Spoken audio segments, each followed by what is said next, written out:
Hello friends, this is the Nikhil Kushwaha. Welcome to let's study. इस video में हम discuss करेंगे सीटेट के क्वेश्चन पेपर्स जो दिसंबर जनवरी 2021 के ऑनलाइन एग्जाम के प्रीवियस ईयर क्वेश्चन पेपर को सॉल्व करेंगे। अगर आप हमारे यूट्यूब चैनल लेट्स स्टडी में पहली बार आए हैं या विजिट किया है तो हमारे चैनल लेट्स स्टडी को सब्सक्राइब करें, बेल आइकन को प्रेस करें ताकि आपको सभी एजुकेशन वीडियोस के अपडेट टाइम से मिल सकें। वीडियो सेशन को लाइक करें और शेयर भी करें अपने फ्रेंड्स को जो सीटेट और टीचर रिलेटेड एग्जाम की तैयारी करें। तो फ्रेंड्स, वीडियो सेशन को स्टार्ट करते हैं। तो आज फ्रेंड्स हम लोग वीडियो में डिस्कशन करेंगे सीडीपी के 30 क्वेश्चंस जो सीटेट ऑनलाइन एग्जाम 2021 में पूछे गए थे। तो फ्रेंड्स, 24 दिसंबर 2021 का क्वेश्चन पेपर सॉल्व करेंगे। पेपर 1 24 दिसंबर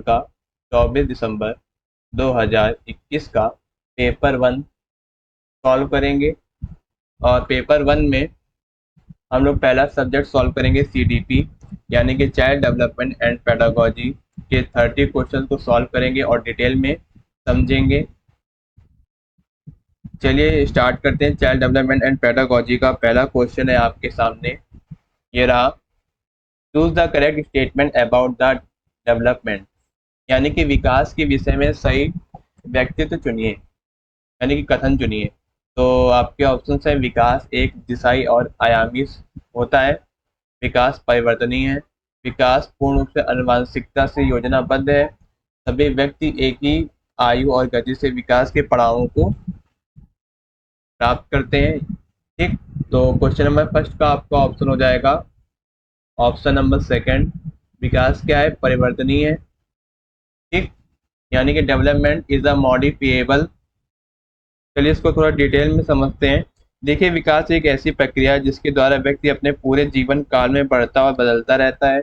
इस परिवर्तन को परिवर्तनों की एक प्रगतिशील श्रृंखला के रूप में परिभाषित किया जा सकता है जो व्यवस्थित और सुसंगत और जो परिपक्वता के लक्ष्य की ओर ले जाते हैं। विकास का तात्पर्य विकास का तात्पर्य है क्षमता में प्रकट होने या बढ़ने वाले गुणात्मक परिवर्तनों से भी है। यह वृद्धि जितना स्पष्ट नहीं है। विकास के उदाहरणों में एक अच्छी युवा महिला बन गई है, उसने संगीत में बहुत ही अच्छी युवा महिला बन गई है, उनके संगीत में अपनी प्रतिभा को बहुत अच्छी तरह से विकसित किया गया, जैसी टिप्पणियां शामिल हैं।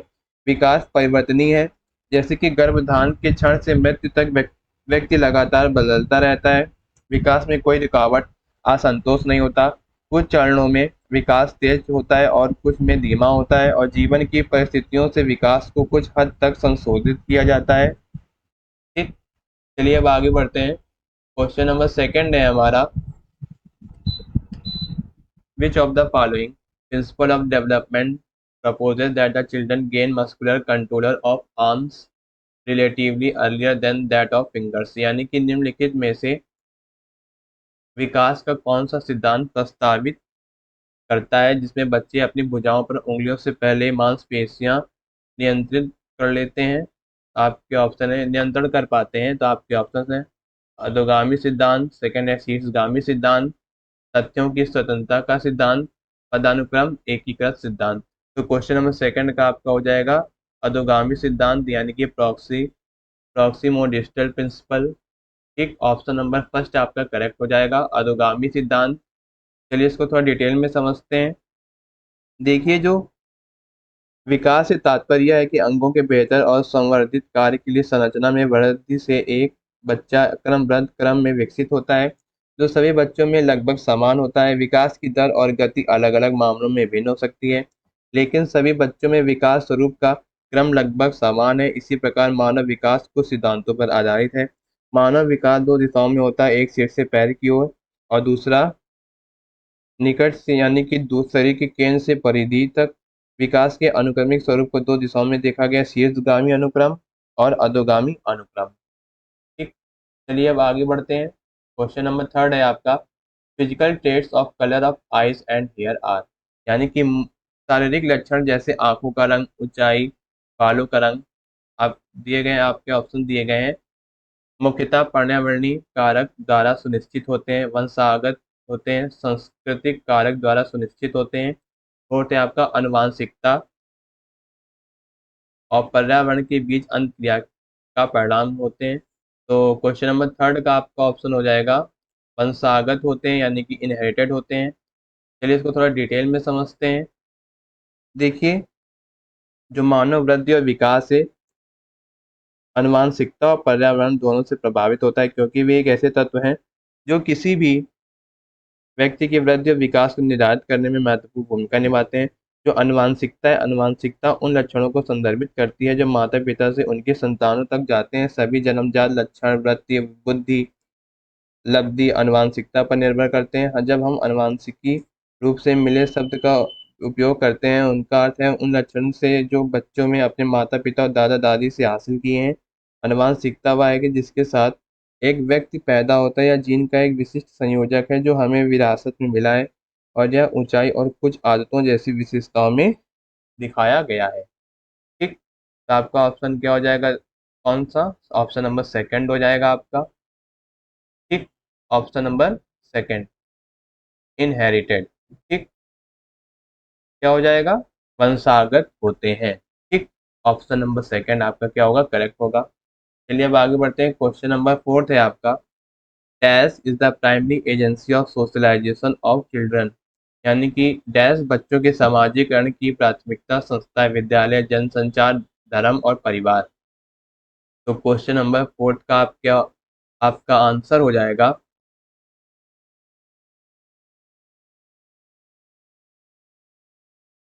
और आप क्या, यानी कि बच्चों के सामाजिकरण की प्रक्रिया संस्था कौन सी? विद्यालय, जनसंचार, धर्म और परिवार। तो आपका ऑप्शन हो जाएगा परिवार, यानी कि फैमिली। ठीक, चलिए अब देखिए, जो प्राइमरी है यानी प्राइमरी सोशलाइजेशन है, यानी कि प्राथमिक जो संस्था है आपकी, जो प्राथमिक संस्था होगी आपकी, यह सहसावस्था और बाल अवस्था के दौरान होता है। यह उस प्रक्रिया को संदर्भित करता है जहाँ बच्चों को बचपन के वर्षों में परिवार के माध्यम से समाजीकृत किया जाता है। ठीक, चलिए अब आगे बढ़ते हैं। क्वेश्चन नंबर 5 है आपका, when a child can solve a problem with concrete object only his problem solving characteristics come under the stage of, यानी कि एक बच्चा सिर्फ मूर्त वस्तुओं के साथ ही समस्याओं का समाधान कर सकता है, उसकी समस्या समाधान की विशेषता किस स्तर पर आती है? आपके ऑप्शन है संवेदगामक अवस्था, पूर्व संक्रियात्मक अवस्था, मूर्त संक्रियात्मक अवस्था, फोर्थ है आपका औपचारिक संक्रियात्मक अवस्था। तो क्वेश्चन नंबर 5 का आपका आंसर हो जाएगा ऑप्शन नंबर थर्ड, मूर्त संक्रियात्मक अवस्था। ठीक, यानी कि कॉन्क्रीट ऑपरेशनल स्टेज। चलिए इसको थोड़ा डिटेल में समझते हैं। जीन पियाजे एक शीर्ष मनोवैज्ञानिक हैं जिन्होंने अपने सिद्धांत में संज्ञानात्मक विकास का एक व्यवस्थित अध्ययन किया है। इस 4 चरणों में वर्गीकृत किया गया। जीन पियाजे ने अपने बच्चों और उनके आसपास की दुनिया के बारे में समझ बनाने की उनकी प्रक्रिया का अवलोकन किया है और एक मॉडल विकसित किया है कि मस्तिष्क नई सूचनाओं का सामना करता है। जो मूर्त संक्रियात्मक अवस्था है, मूर्त संक्रियात्मक अवस्था लगभग 7 से 11 वर्ष साल की उम्र तक रहता है, जो बाल विकास के उत्तर बाल अवस्था चरण को संदर्भित करता है। इस अवस्था में बच्चे वस्तुओं को समूह और उप समूह में वर्गीकृत कर सकते हैं और केवल मूर्त वस्तुओं के साथ समस्या का समाधान कर सकते हैं। ठीक, चलिए अब आगे बढ़ते हैं। क्वेश्चन नंबर 6 है हमारा, a child made a mental note that all creature that have wings and can fly are called birds. Later she saw a bat in a picture book and identified it as a bird instead of a mammal. The process of knowledge construction described here is, यानी कि एक बच्चे ने यह मानसिक विचार बना लिया है कि वे सभी जीव जिनके पंख हैं और उड़ सकते हैं वे पक्षी हैं। तत्पश्चात उसने एक चित्र पुस्तिका में एक चमगादड़ देखा और उसे स्तनधारी कहने की बजाय पक्षी ही कहा। इस स्थिति में ज्ञान निर्माण की इस प्रक्रिया को हम क्या कहेंगे? तो आपके ऑप्शन है समावेशन, समायोजन, क्रमबद्धता और संरक्षण। तो आपका ऑप्शन हो जाएगा ऑप्शन नंबर फर्स्ट, समायोजन। ठीक, ऑप्शन नंबर फर्स्ट क्या है? एजिमिलेशन। चलिए इसको थोड़ा डिटेल में समझते हैं। पियाजे ने प्रस्तावित किया है कि लोग अपनी सोच को योजनाओं स्कीमा से व्यवस्थित करने की प्रवृत्ति के साथ पैदा होते हैं। ये योजनाएं मनोवैज्ञानिक मानसिक श्रेणियां हैं जिनमें लोग ज्ञान को व्यवस्थित करते हैं। जैसे मनुष्य पर्यावरण के अनुकूल होते हैं, वैसे उनके सोच भी उन परिवर्तन के अनुकूल होते हैं। वे अनुभव करते हैं, उन परिवर्तनों में मानसिक योजनाओं में परिवर्तन होते हैं। अनुकूलन में दो बुनियादी प्रक्रियाएं, एक आत्म संस्करण और समायोजन शामिल है। ठीक। जो आपका जो समावेशन है, समावेशन तब होता है जब लोग कुछ नया समझने की कोशिश करते हैं जिसे वे पहले से ही जानते हों। ठीक। चलिए अब आगे बढ़ते हैं। Who propose the term zone of proximal development, यानी कि समीपस्थ विकास के क्षेत्र की संरचना किसने प्रतिपादित की थी? आपके ऑप्शन है लॉरेंस कोल्सबर्ग, लेव वेगोट्स्की, जोरम ब्रूनर, जीन प्याजे। तो 7 का आपका ऑप्शन हो जाएगा लेव वेगोट्स्की ने। ठीक। लेव वेगोट्स्की ने zone of proximal development term दिया। ठीक। Option number third, sorry, option number second हो जाएगा। क्या हो जाएगा? लेव वेगोट्स्की, सॉरी, सेकंड आएगा आंसर इसका। ठीक। क्या आएगा? लेव वेगोट्स्की। ठीक। देखिए इसको थोड़ा डिटेल में समझते हैं। जो लेव वेगोट्स्की थे सोवियत मनोवैज्ञानिक थे। उन्होंने सामाजिक सांस्कृतिक सिद्धांत को प्रतिपादित किया था। यह सिद्धांत उस विचार को बताता है जो सामाजिक अंतःक्रिया शिक्षार्थियों की संज्ञानात्मक क्षमता के विकास में महत्वपूर्ण भूमिका निभाता है। वेगोट्स्की ने अपने सिद्धांत में सभी पश्च विकास का क्षेत्र यानी कि जेडपीडी यानी कि जोन ऑफ प्रॉक्सिमल डेवलपमेंट का प्रत्यय दिया है कि निम्नलिखित को संदर्भित करता है। एक शिक्षार्थी अपने दम पर क्या कर सकता है और उसकी किसी की मदद से वह क्या कर सकता है, इसके बीच अंतर, किसी के मार्गदर्शन में शिक्षार्थी के वास्तविक विकास स्तर, उसके विकास के स्तर के बीच की दूरी, कार्यों की एक श्रृंखला बच्चे के लिए अकेले करना बहुत कठिन है लेकिन वयस्कों और अधिक कुशल साथियों को मदद से संभव है। ठीक। चलिए अब आगे बढ़ते हैं। क्वेश्चन नंबर 8 है आपका। Which of the following correctly specified the major difference between the Jean पियाजे and Lev Vygotsky with on cognitive development of children, यानी कि निम्नलिखित में से कौन सा कथन बच्चों के संज्ञानात्मक विकास के विषय में जीन पियाजे और लेव वेगोट्स्की विचारों के बीच मुख्य अंतर है? तो क्वेश्चन नंबर 8 का आपका आंसर हो जाएगा पियाजे बच्चों के स्वतंत्र प्रयासों द्वारा जगत को अनुभव करने पर जोर देते हैं, जबकि वेगोट्स्की की संज्ञानात्मक विकास को सामाजिक मध्य स्तर प्रक्रिया के रूप में देखते हैं। तो आपका ऑप्शन नंबर फर्स्ट आपका हो जाएगा। ठीक। ऑप्शन नंबर फर्स्ट आपका करेक्ट हो जाएगा। ऑप्शन नंबर फर्स्ट आपका सही हो जाएगा। चलिए थोड़ा सा डिटेल में समझते हैं। देखिए दो प्रसिद्ध मनोवैज्ञानिक हैं जो बच्चों के संज्ञान अधिगम और विकास में अंतर्दृष्टि प्रदान करते हैं। जीन पियाजे एक शिशु मनोवैज्ञानिक थे जिन्होंने संज्ञानात्मक विकास का सिद्धांत प्रस्तावित किया था। लेव वेगोट्स्की एक रूसी मनोवैज्ञानिक थे जिन्होंने संज्ञानात्मक विकास के एक सिद्धांत को सामाजिक सांस्कृतिक सिद्धांत के रूप में जाना। ठीक। चलिए अब आगे बढ़ते हैं। क्वेश्चन नंबर 9 है आपका। Fatima reason, you should be honest because then your parents would be proud of you. Which stage which stage of Lawrence Kohlberg theory of moral reasoning does Fatima come under? यानी कि फातिमा तय करती है कि आपको ईमानदार होना चाहिए क्योंकि इसके आपके माता पिता आप पर गर्व करेंगे। फातिमा कोल्सबर्ग के नैतिक चिंतन के किस चरण में है? आपके ऑप्शन है सामाजिक अनुबंधन अवनवीकरण, कानून व्यवस्था अवनवीकरण, अच्छा लड़का अच्छी लड़की, दंड आज्ञा पालन, अभिनवीकरण। तो आपके ऑप्शन हो जाएगा 9th का थर्ड, अच्छा लड़का और अच्छी लड़की। ठीक। चलिए इसको थोड़ा डिटेल में समझते हैं। देखिए जो लॉरेंस कोल्सबर्ग थे उन्होंने कौन सा सिद्धांत दिया था? नैतिक विकास का सिद्धांत प्रस्ताव किया था, जिन्होंने अपने सिद्धांत में नैतिक विकास का एक व्यवस्थित अध्ययन प्रस्तुत किया है जिसमें 3 स्तरों और 6 अवस्थाओं में वर्गीकृत किया गया है। वह समझा जाता है कि फातिमा लॉरेंस कोल्सबर्ग के नैतिक तरह के सिद्धांत से अच्छा लड़का अच्छी लड़की अवनवीकरण चरण के अंतर्गत आता है। कोल्सबर्ग के अनुसार अच्छा लड़का अच्छी लड़की जो आपके अभिनवीकरण है पारंपरिक नैतिकता को इंगित करता है क्योंकि इस चरण के दौरान बच्चे के नैतिक व्यवहार का कारण स्वीकृति प्राप्त करना और दूसरों द्वारा निंदा से बचना है। ठीक। चलिए अब आगे बढ़ते हैं। क्वेश्चन नंबर 10 है आपका।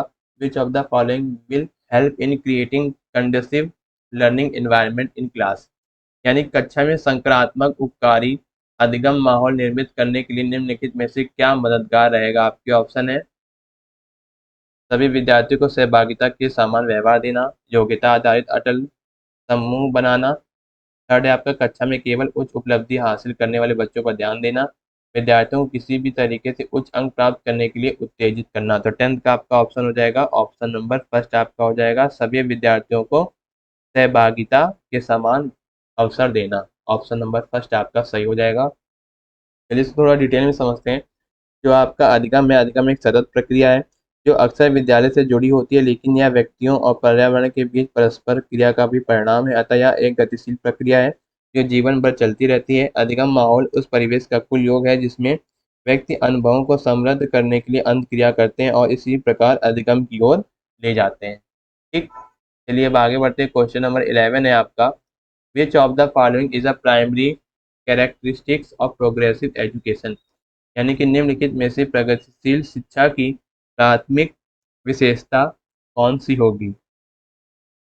तो 11 का आपका हो जाएगा, 11 का आपका होगा ऑप्शन नंबर थर्ड, पाठ चर्चा और आकलन में लचीलापन होना चाहिए। ठीक, चलिए इसको थोड़ा डिटेल में समझते हैं कि जो प्रगतिशील शिक्षा की प्राथमिक विशेषता है, पाठचर्या और आकलन में लचीलापन क्यों होना चाहिए। देखिए, जो शिक्षा एक प्रगतिशील विकास प्रक्रिया है जिसका उद्देश्य नए मूल्यों, सामाजिक समायोजन और सामंजस्यपूर्ण विकास का निर्माण है करना है। जॉन डीवी, एक अमेरिकी दार्शनिक, ने प्रगतिशील शिक्षा का अवधारणा का प्रस्ताव दिया है जो इस बात पर जोर देता है कि शिक्षा केवल प्रायोगिक दृष्टिकोण से होता है, इसलिए छात्रों को अनुकूल और अधिगम हेतु अपने वातावरण के साथ बातचीत करनी चाहिए। यानी कि प्रगतिशील शिक्षा की विशेषताएं करके सीखना, लचीलापन, पाठचर्या, लचीली समय सारणी, अकेले और आकलन के लचीले तरीके और बैठने की व्यवस्था। ठीक, चलिए अब आगे बढ़ते हैं। क्वेश्चन नंबर 12 है आपका, according to Howard Gardner theory of multiple intelligence, if a child in the classroom is able to respond appropriately to the temperament, intention and mood of peer groups he has, यानी कि Harvard gardener के बहुबुद्धि सिद्धांत के अनुसार यदि कक्षा में कोई बच्चा सहकर्मी समूह के स्वभाव, इरादों और मनोदशाओं के प्रति उचित प्रतिक्रिया देने में सक्षम है तो वह किस प्रकार की बुद्धि रखता है या रखती है। तो आपका ऑप्शन हो जाएगा 12th का थर्ड आपका करेक्ट हो जाएगा, सही हो जाएगा, अंतर्व्यक्तिक बुद्धि। चलिए इसको थोड़ा डिटेल में समझते हैं। देखिए, जो बहुबुद्धि सिद्धांत है जिसमें 8 अलग अलग प्रकार की बुद्धि होती हैं, एक अमेरिकी मनोवैज्ञानिक हार्वर्ड गार्डनर द्वारा प्रस्तुत किया जाता है। गार्डनर ने शुरू में 8 प्रकार की बुद्धि का प्रस्ताव रखा है जो बाद में बढ़कर 9 हो गई। इसी प्रकार गार्डनर प्रत्येक व्यक्ति की विभिन्न बुद्धि के अद्वितीय संयोजन के रूप में देखते हैं। यह सिद्धांत इस बात पर जोर देता है कि बुद्धि एक सामान्य कारक के प्रभुत्व के बजाय कई प्रकार की होती हैं और बुद्धि को किसी एक क्षेत्र से नहीं जोड़ा जा सकता है क्योंकि प्रत्येक व्यक्ति की अपनी क्षमताएं होती हैं। ठीक, ऑप्शन नंबर थर्ड आपका सही हो जाएगा, अंतर्व्यक्तिक बुद्धि। ठीक, चलिए अब आगे बढ़ते हैं। क्वेश्चन नंबर थर्ड है आपका, while teaching the concept of occupation, Monica showed flashcards of both men and women in non-traditional roles. This strategy will help in, यानी कि व्यवसाय के सम प्रत्यय को पढ़ाते समय मोनिका ने विद्यार्थियों को पुरुष और महिलाओं को गैर पारंपरिक कार्य करते हुए फ्लैश कार्ड दिखाने के लिए कहा। इस युक्ति से उनके छात्रों में क्या होगा। तो ऑप्शन नंबर थर्ड आपका हो जाएगा सेकंड, सही हो जाएगा, जेंडर रूढ़िवादिता में लचीलेपन को प्रोत्साहन मिलेगा। ठीक, ऑप्शन नंबर सेकंड आपका सही हो जाएगा। चलिए इसको थोड़ा डिटेल में समझते हैं। देखिए, जो व्यवसाय की अवधारणा को उस गतिविधि के रूप में परिभाषित किया जाता है जिसे एक व्यक्ति आजीविका कमाने के लिए करता है। कई दशकों से पुरुषों और महिलाओं दोनों ने आजीविका कमाने के लिए कुछ व्यवसाय में खुद को लगाया, लेकिन समाज ने कुछ रूढ़िबद्धताओं या रूढ़िवादिताओं को स्थापित किया है जो कुछ भूमिकाओं को मानती हैं जो एक प्रकार की लिंग कर सकता है जबकि दूसरा लिंग अन्य भूमिकाओं के लिए रूढ़िबद्ध है। जब तक यह वास्तविकता नहीं है कि पुरुष और महिला दोनों अपने पसंद का कोई व्यवसाय ले सकते हैं और उसमें उत्कृष्टता प्राप्त कर सकते हैं। ठीक, चलिए अब आगे बढ़ते हैं। क्वेश्चन नंबर 14 है आपका। देखिए, इस क्वेश्चन में क्या लगा है, नॉट लगा है, और इस जो स्टेटमेंट दी गई है हायर ऑर्डर थिंकिंग स्किल्स, जो हायर ऑर्डर थिंकिंग स्किल्स दी गई हैं इसके अकॉर्डिंग क्या होगा, ऑप्शन सही होगा। लेकिन आपके जो क्वेश्चन में क्या लगा है, नॉट लगा है, और जो ऑप्शन गलत होगा वही आपका आंसर होगा नॉट वाले क्वेश्चन में। चलिए आइए सॉल्व करते हैं। Which of the following is not a higher order thinking skills, यानी कि निम्नलिखित में से कौन सा कौशल उच्च श्रेणी चिंतन नहीं है। तो विशेषण है, निरूपण है और रचना है। लेकिन 14 प्रत्याय स्मरण नहीं है, यानी कि रिकॉल नहीं है। ठीक, तो 14 का आपका आंसर क्या होगा? ऑप्शन नंबर 4 आपका सही हो जाएगा। ठीक, देखिए जो निर्देशात्मक उद्देश्य हैं, कक्षा के उद्देश्य हैं, ये प्रत्येक पाठ्यक्रम विषय शिक्षण बिंदु में अद्वितीय हैं।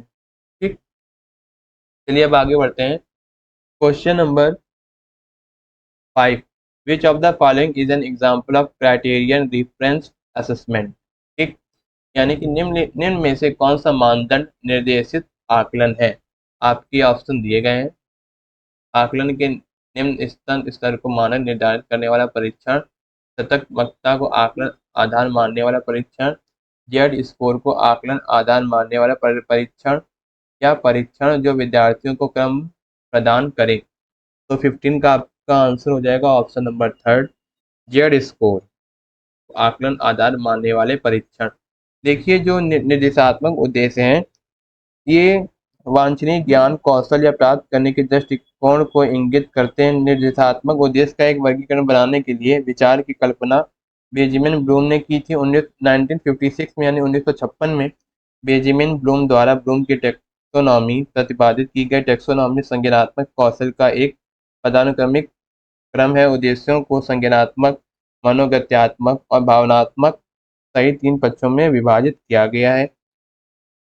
ठीक, चलिए अब आगे बढ़ते हैं। क्वेश्चन नंबर 16 है आपका, according to the right of person with disability act 2016, यानी 2016, the correct way to refer to the person who has a limitation in intellectual function is, यानी कि दिव्यांग अधिकार अधिनियम 2016 के तहत अनुसार बौद्धिक क्रियाशीलता में सीमाबद्धता वाले व्यक्तियों को संबोधित करने को उचित तरीका क्या है? आपके ऑप्शन है मानसिक मंदिर, बौद्धिक रूप से विकलांग व्यक्ति, मानसिक विकलांग और व्यक्ति जिसे बौद्धिक अक्षमता है। ठीक, तो आपका ऑप्शन करेक्ट हो जाएगा व्यक्तिगत जिसमें बौद्धिक अक्षमता है। ठीक, 16 का क्या आपका ऑप्शन नंबर 4 आपका सही हो जाएगा। चलिए इसको थोड़ा डिटेल में समझते हैं।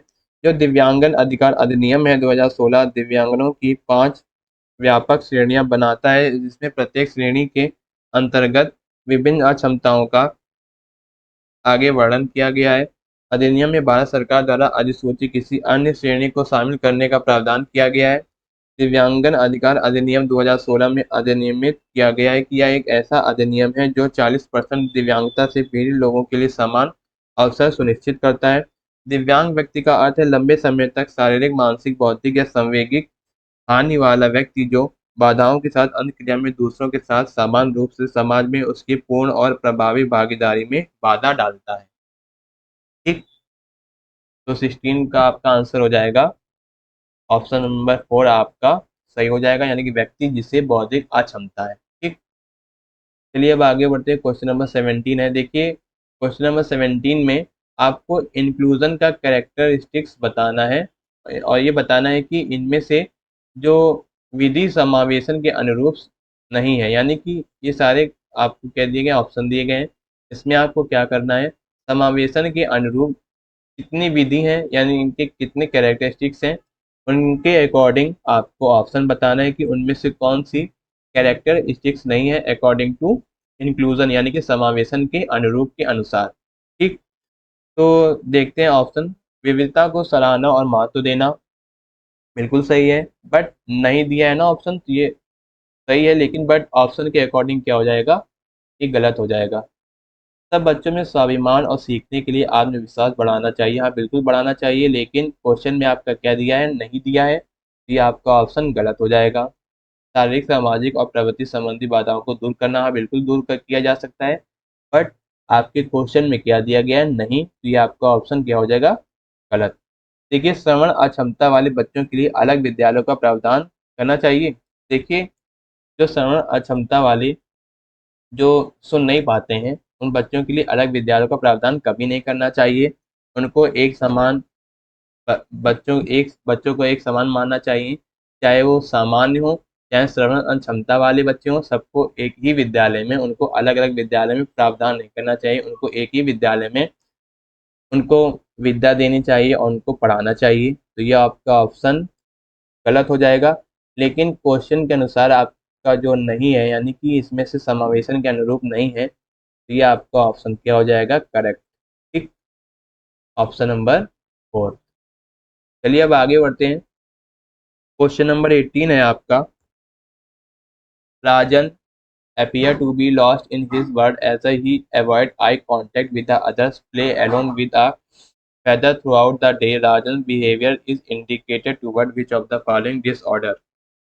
यानी कि राजन अपनी ही दुनिया में खोया हुआ प्रतीत होता है। वह दूसरों लोगों से नेत्र संपर्क नहीं करता है और सारा दिन एक पंख के साथ अकेले खेलता रहता है। राजन का यह व्यवहार निम्न में से किस विकास की ओर संकेत करता है?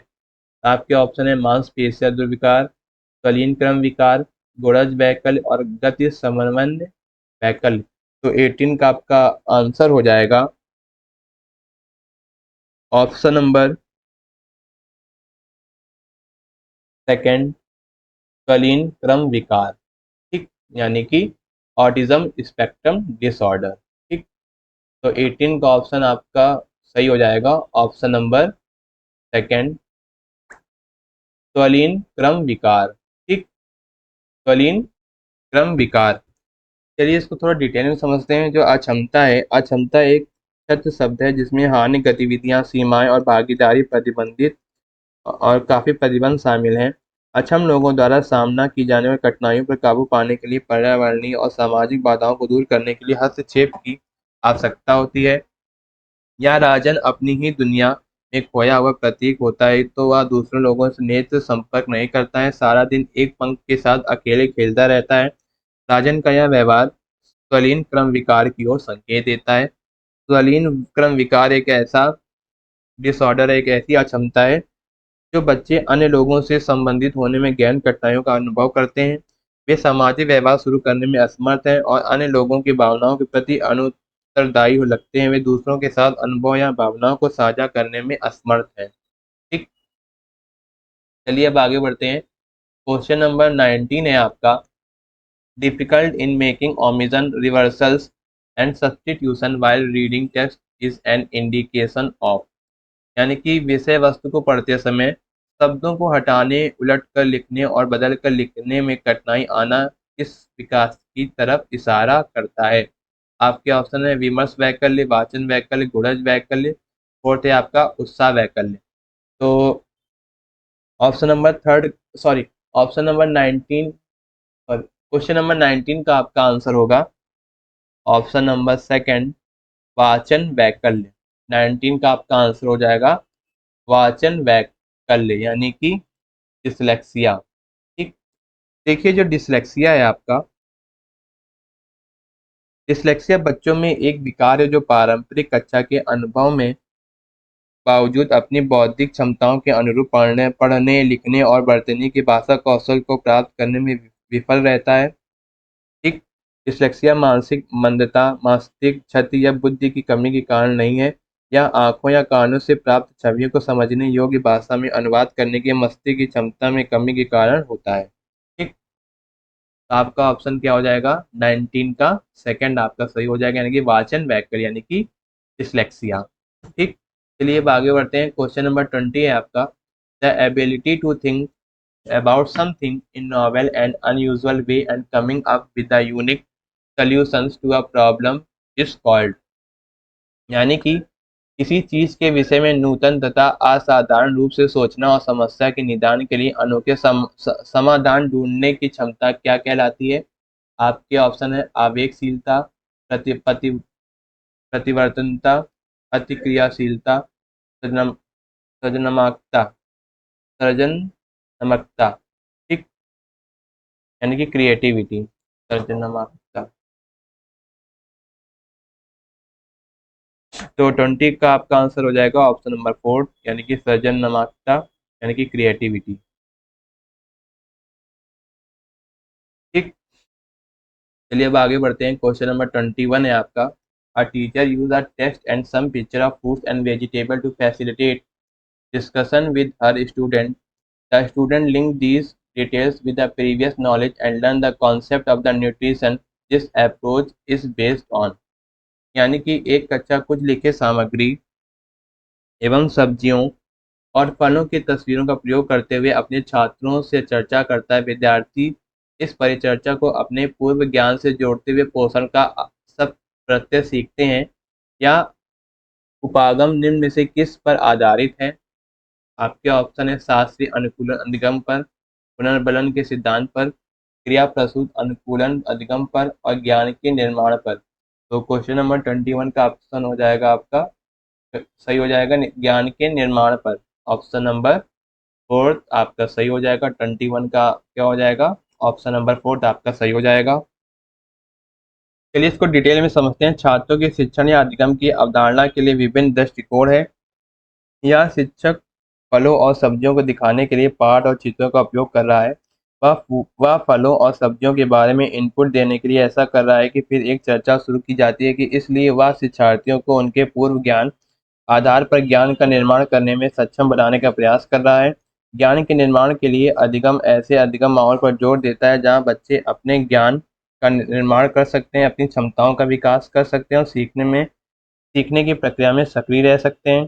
शिक्षार्थी निष्कर्ष निकाल रहे हैं कि मामले पर चर्चा कर रहे हैं, अपने पिछले ज्ञान का उपयोग करके और अपने जीवन के अनुभव से संबंधित ज्ञान का निर्माण कर रहे हैं। ठीक, चलिए अब आगे बढ़ते हैं। क्वेश्चन नंबर 22 है आपका।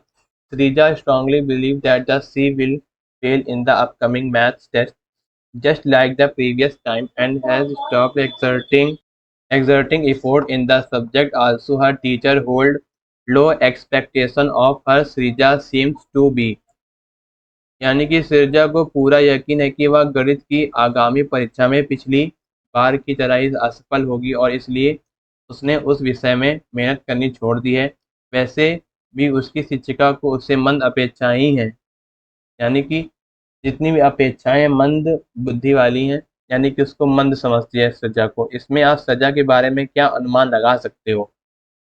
तो क्वेश्चन नंबर 22 का आपका आंसर हो जाएगा ऑप्शन नंबर सेकंड आपका सही हो जाएगा, यानी कि अधिगम असाध्यता का अनुभव कर रही है। ठीक, ऑप्शन नंबर सेकंड आपका सही हो जाएगा। 22 का क्वेश्चन नंबर 22 का आंसर हो जाएगा ऑप्शन नंबर सेकंड आपका सही होगा, अधिगम असाध्यता का अनुभव कर रही है। चलिए इसको थोड़ा डिटेल में समझते हैं। देखिए आत्मविश्वास से कम होने की भावना विचार उत्पन्न कर सकती है जो स्वयं के लिए निम्न मानकों को स्थापित करते हैं। ऐसे मामले में व्यक्ति सर्वोत्तम प्रयास प्रदान नहीं करेगा क्योंकि उन्हें एक पूर्व धारणा होगी कि वे कितना भी प्रयास करें वे अभी भी और ना कभी भी असफल होने नहीं हो पाएंगे और ना ही हो पाएंगे, इसलिए यह प्रयास करने के लायक नहीं है। वह अच्छे परिणामों को लेकर आश्वस्त नहीं है। यह दुर्भाग्यपूर्ण है कि उसकी शिक्षिका को उसे मंद अपेक्षा ही है। ठीक, उससे उसकी आत्मविश्वास और उसमें ज़्यादा टूट जाता है। उसने अपने मन अब उसने अपना मन बना लिया कि पिछली बार की तरह वह गणित की परीक्षा में असफल हो जाएगी, इसलिए उसे मेहनत करने में कोई इंटरेस्ट नहीं आया, यानी कि उसने मेहनत करना बंद कर दिया है। ठीक, इसीलिए जहाँ वह अधिगम असाध्यता का अनुभव कर रही है। ठीक, चलिए अब आगे बढ़ते हैं। क्वेश्चन नंबर 23 है आपका। In Abir's class children participate in a wide range of challenging activity along with the teacher and peers to jointly construct knowledge. This type of classroom will be called, यानी कि अबीर की कक्षा में बच्चे शिक्षक और सहपाठियों के साथ विविध प्रकार के चुनौतीपूर्ण क्रियाकलापों में भाग लेते हैं और मिलजुल कर ज्ञान का निर्माण करते हैं। इसी प्रकार की कक्षा क्या कहलाती है? तो किस तरह की कक्षा आपकी कहलाती है? सामाजिक संरचनावादी। ठीक, सामाजिक संरचनावादी ऑप्शन नंबर फर्स्ट आपका सही हो जाएगा। ठीक, तो चलिए इसको थोड़ा डिटेल में समझते हैं। देखिए विद्यालयों में अधिगम के प्रभावी होने के लिए आवश्यक है कि अधिगम के लिए अनुकूल वातावरण का विकास किया जाए। यह शिक्षण अधिगम की प्रक्रिया के दौरान शिक्षार्थियों को शिक्षक और साथियों के साथ अंतःक्रिया करने की अनुमति देनी चाहिए। ठीक, देखिए जो सामाजिक संरचनावादी है इस सोच पर आधारित है कि सामाजिक प्रक्रियाएं अधिगम और संज्ञानात्मक विकास के लिए एक केंद्रीय हैं।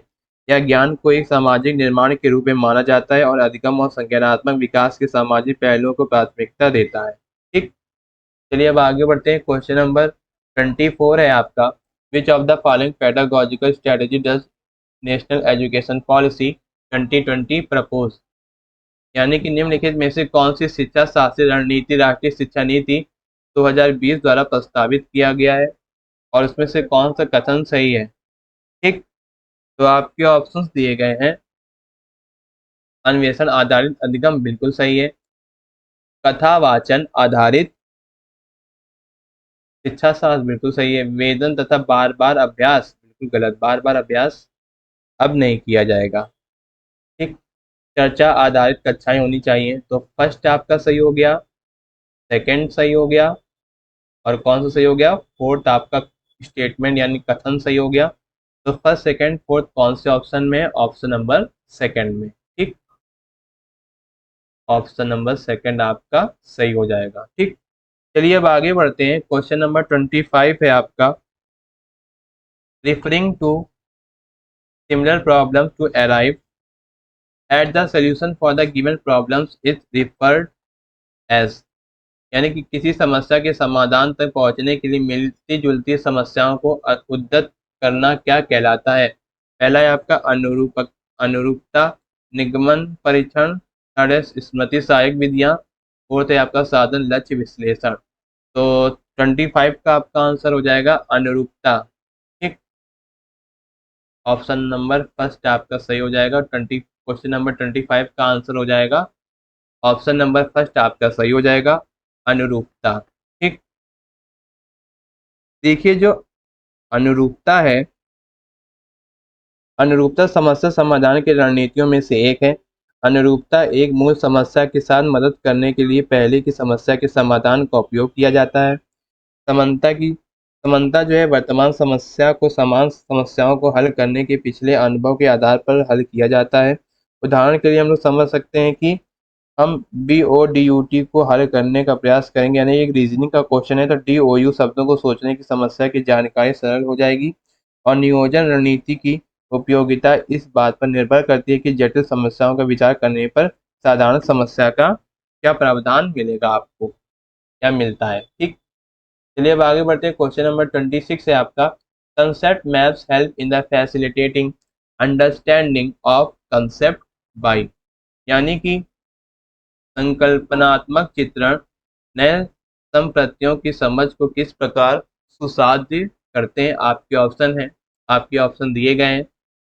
तो क्वेश्चन नंबर 26 का आपका आंसर हो जाएगा ऑप्शन नंबर फर्स्ट, जानकारी को संशोधित और सुव्यवस्थित करके। ठीक, देखिए जो आपका संकलनात्मक चित्रण है, स्थानिक या चित्रण प्रदर्शन है जो संकल्पनाओं और उपसंकल्पनाओं के बीच संबंध का प्रतिनिधित्व करते हैं। एक संकल्पनात्मक चित्रण में चिन्हित नोट्स संकल्पनाओं को प्रतिनिधित्व करते हैं और रेखाएं या चाप संकल्पनाओं के युग्मों के साथ संबंधों का प्रतिनिधित्व करते हैं।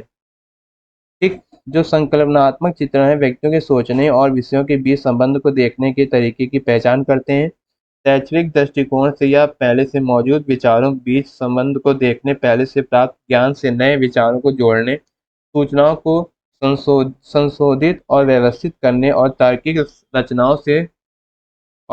संरचनाओं में विचारों के व्यवस्थित करने में और मौजूदा ज्ञान संरचनाओं को लचीलापन बनाने में उसकी मदद करता है। ठीक, तो क्वेश्चन नंबर 26 का आपका आंसर हो गया, 26 का आपका आंसर हो गया जानकारी को संशोधित और सुव्यवस्थित करके। ठीक, चलिए अब आगे बढ़ते हैं।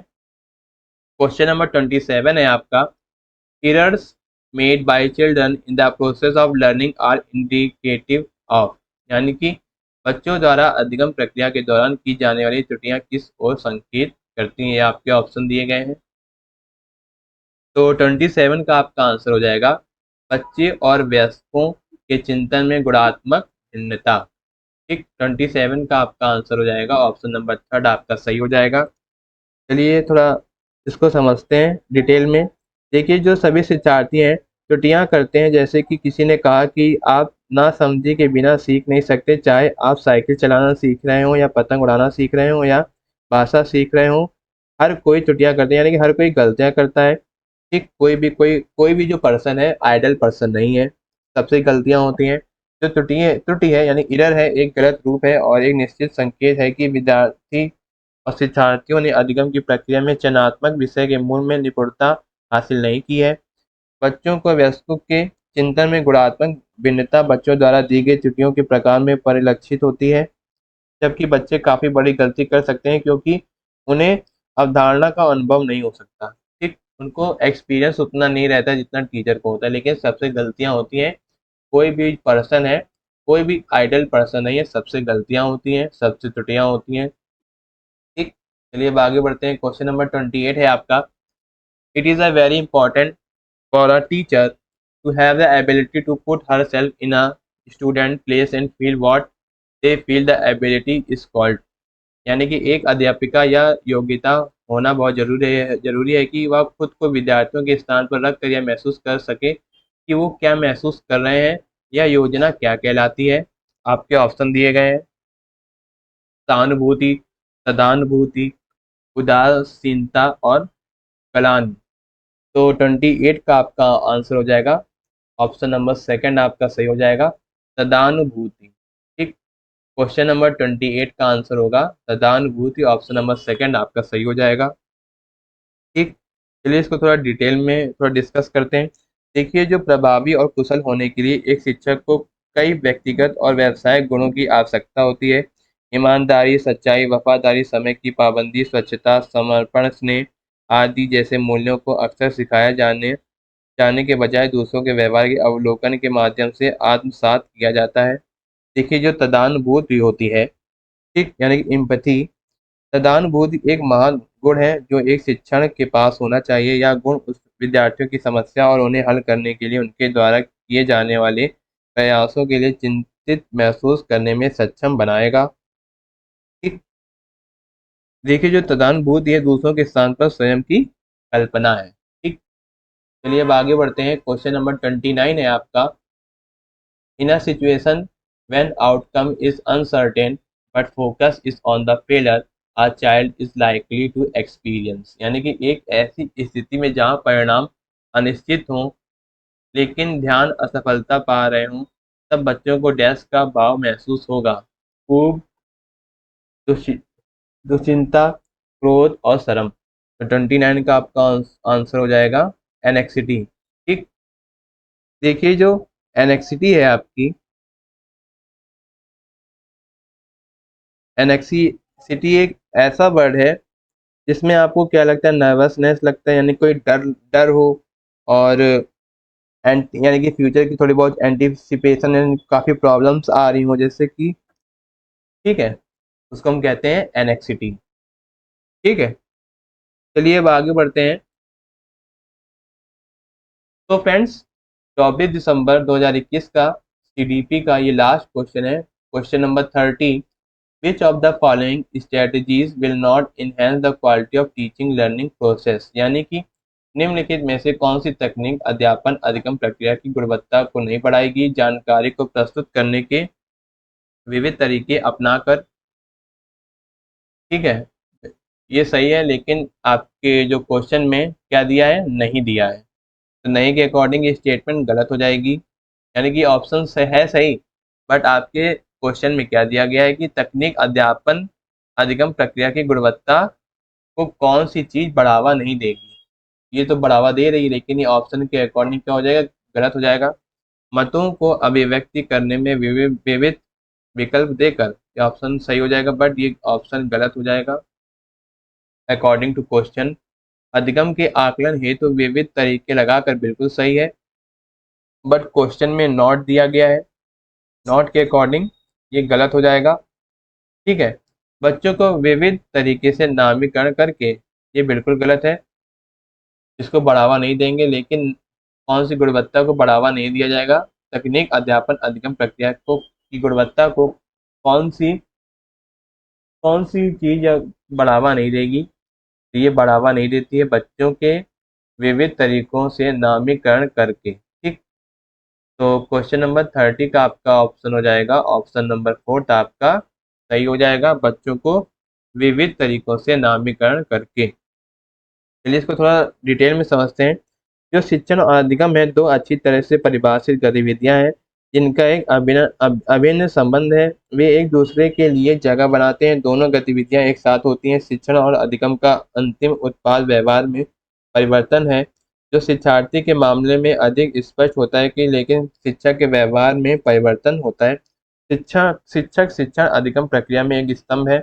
एक शिक्षक न केवल ज्ञान का प्रसारक होता है बल्कि विभिन्न प्रकार की भूमिकाएं निभाता है। वह शिक्षक शिक्षण अधिगम संसाधनों को व्यवस्थित करने का प्रयास करता है। निर्देश के प्रबंधन का मुख्य उद्देश्य एक अनुकूल कक्षा वातावरण बनाना है ताकि शिक्षार्थी अधिक उत्पादन तरीके से सीखे और विकसित रहे। जो शिक्षण अधिगम है प्रक्रिया की गुणवत्ता बढ़ाने के लिए रणनीतियां निम्नलिखित हैं। सूचना का प्रतिनिधित्व करने के लिए शिक्षक को कई साधनों का उपयोग करना चाहिए। मतों को अभिव्यक्त करने के लिए विकल्प देने से विचार प्रक्रिया में वृद्धि होनी चाहिए और अधिगम के आकलन हेतु विविध तरीके लगाकर। ठीक। तो थर्ड, तो आपके क्वेश्चन में नॉट दिया गया था, यानी कि तकनीक अध्यापन अधिगम प्रक्रिया की गुणवत्ता इनमें से कौन सी बढ़ावा नहीं देगी। तो 30 का आपका ऑप्शन हो जाएगा, ऑप्शन नंबर 4 आपका सही हो जाएगा, बच्चों को विविध तरीके से नामीकरण करके। ठीक। तो फ्रेंड्स, आपके 24 दिसंबर 2021 पेपर 1 के सीडीपी के 30 क्वेश्चंस यहीं पर ही कंप्लीट होते हैं। तो फ्रेंड्स, सीडीपी के 30 क्वेश्चंस यहीं पर ही फाइनली सक्सेसफुली कंप्लीट होते हैं, यानी कि पूरी तरीके से हमने अच्छी तरीके से डिस्कस किया है। तो फ्रेंड्स, आई होप आपको वीडियो पसंद आया होगा, डिस्कशन पूरा पसंद आया होगा। इस क्वेश्चन पेपर को हमने बहुत ही डिटेल में डिस्कस किया है और यह पेपर बहुत ही इम्पोर्टेंट है। जो लोग टीचिंग एग्ज़ाम के लिए तैयारी कर रहे हैं जिसमें child development and pedagogy subject पूछा जाता है, जो लोग टीचिंग से रिलेटेड टीचिंग एग्ज़ाम की तैयारी कर रहे हैं, तो वीडियो को लाइक करें और शेयर करें अपने फ्रेंड्स को। और वीडियो अच्छा लगा हो और पसंद आया हो तो हमारे चैनल लेट्स स्टडी को सब्सक्राइब करें, बेल आइकन को प्रेस करें ताकि सभी लेटेस्ट वीडियो के अपडेट्स आपको टाइम से मिल सकें। This was the Nikhil Kushwaha. Thank you guys, thank you watching my videos and thank you watching my YouTube channels. मिलते हैं अगले वीडियो में जिसमें हम डिस्कस करेंगे सीटेट एग्जाम के नेक्स्ट क्वेश्चन पेपर को सॉल्व करेंगे। All the very very best for the CTET July 2023 exam. Thank you, धन्यवाद।